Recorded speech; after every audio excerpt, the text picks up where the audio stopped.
Purnia airport के निर्माण कार्य की शुरुआत करने का मैंने आग्रह किया है। माननीय मंत्री जी, क्या इस साल में पूर्णिया एयरपोर्ट का आप शिलान्यास करके 2 साल के अंदर क्या वहां विमान चालू करने का कोई आपका निर्णय है? जी बैठ जाइए, नहीं तो लोग कहेंगे बिहार को बहुत ज्यादा दे रहे हैं।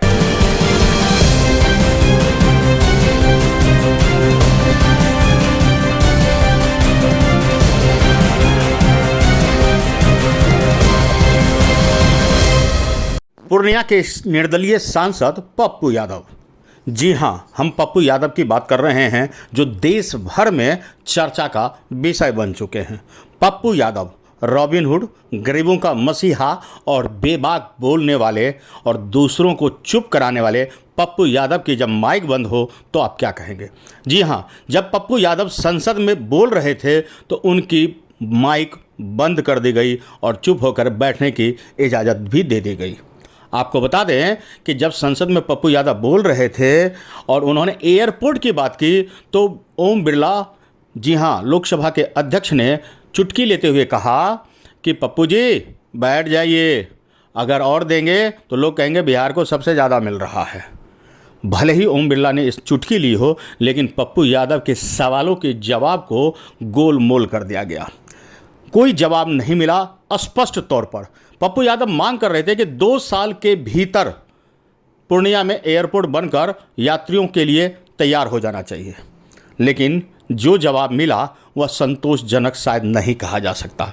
वहीं आपको बता दें कि पप्पू यादव ने जब देश भर की नीतियों और नोट के रघुराजन के ऊपर जब चर्चा की तब भी माइक बंद कर दिया गया और उन्हें चुप रहने की हिदायत मिल गई। देखिए, इस बार अगर समय बचा सभी परिवर्तन हुए। शॉर्ट में पप्पू यादव जी, शॉर्ट में पूछना, एक लाइन में।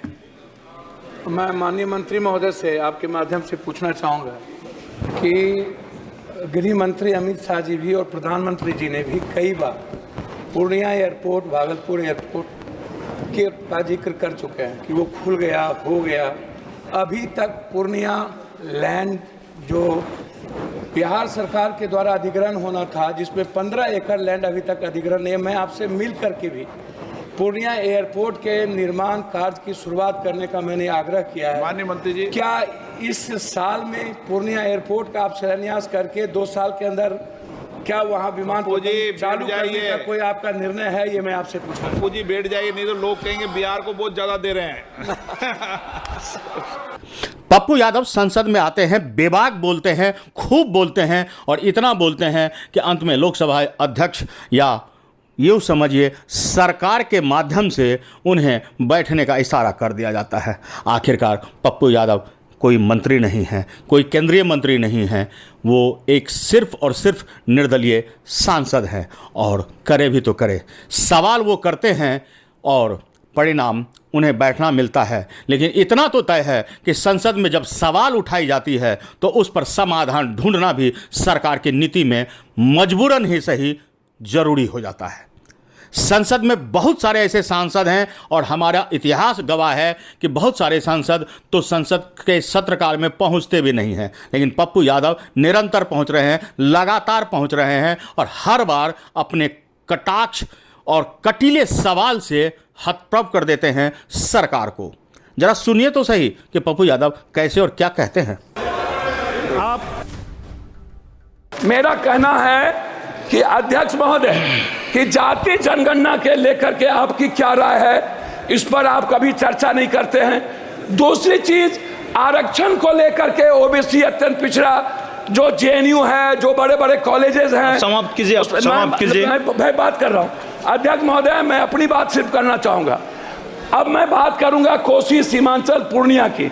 मेरा रिक्वेस्ट आपसे यह है कि पूर्णिया में आईआईटी और आईआईएम का हब, सीमांचल पूर्णिया में केंद्रीय विश्वविद्यालय, अखिल भारतीय आयुर्वेदिक संस्थान सहरसा में, आप समाप्ति कर रहा हूँ अपनी बात करके, कोर्ट स्टेशन और पूर्णिया जंक्शन में वाशिंग पीठ, लगभग कोसी नदी पर हाई डैम, पूर्णिया बिहार को उप राजधानी, दूसरा उच्च न्यायालय बेंच की अभिलाष कर रहा हूँ, मक्का और मखान। मैं आपसे आग्रह करूंगा सौमित्र खान जी, सभापति, प्लीज कंक्लूड, प्लीज। मैं मैं बजट के लिए, मैं सभापति महोदय, बजट में फूड प्रोसेसिंग और डेयरी मिल्क, मक्का मखान के लिए मैं इस बजट में चाहूंगा कि बिहार को विशेष पैकेज के रूप में जितने बंद पड़े फैक्ट्री हैं, क्योंकि मजदूर बाहर जाते हैं 2.25 करोड़, इनके लिए कोई इंश्योरेंस नहीं है किसी मजदूर का। धन्यवाद, धन्यवाद, प्लीज धन्यवाद चेयरमैन सर। आज पहले कारगिल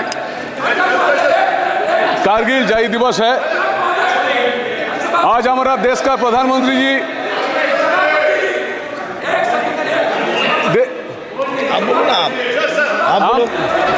पहले धन्यवाद देना चाहता हूं, जहां देश का प्रधानमंत्री जी हमारा एक सेकंड आप मेरा आग्रह 15 सेकंड में बोले, 15 सेकंड। मेरा आग्रह है अध्यक्ष जी, ये जो आप जैसे आंगनबाड़ी, रसोईया, आज कारगिल विजय दिवस, ममता, आशा, नियोजित, संविदा, शिक्षा मित्र, मेरा 2 ही इसमें सबमिशन है।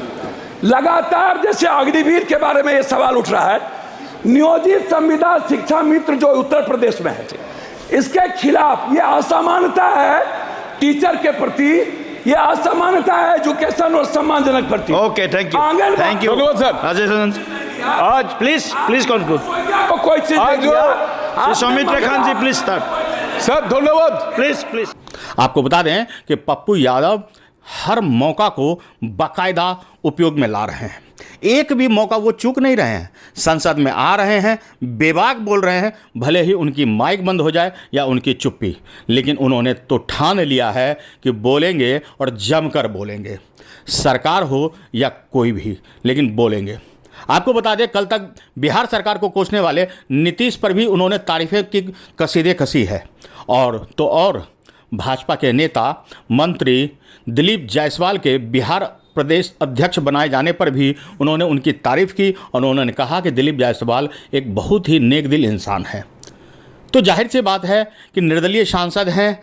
गेम क्या है, यह तो शतरंज की बिसात पर बिछी हुई है। अब पप्पू यादव कब, कैसे, कौन सा मोहरा चलते हैं, यह तो देखने की और गर्व में बात है। लेकिन इतना तय है कि पप्पू यादव बेबाक बोलते हैं साहब, और जमकर बोलते हैं। जो बोलते हैं उस पर अगर अमल हो तो कोसी सीमांचल का कल्याण भी हो। हमारे साथ बने रहिए और देखते रहिए अनुभवी आंखें न्यूज, और पढ़ते रहिए अनुभवी आंखें अखबार। सोशल साइट्स, ऑनलाइन चैनल पे जाकर आप हमारे चैनल्स को देख सकते हैं, लाइक और सब्सक्राइब भी कर दीजिए। दोस्तों, आप हमसे जुड़ने के लिए अपना पासपोर्ट साइज फोटो और एक आधार कार्ड की फोटोकॉपी हमें भेज दें और हमसे जुड़ें। हमारे से जुड़ने के लिए इस नंबर पे आप हमसे बात कीजिए। हमारा नंबर है 8826227802।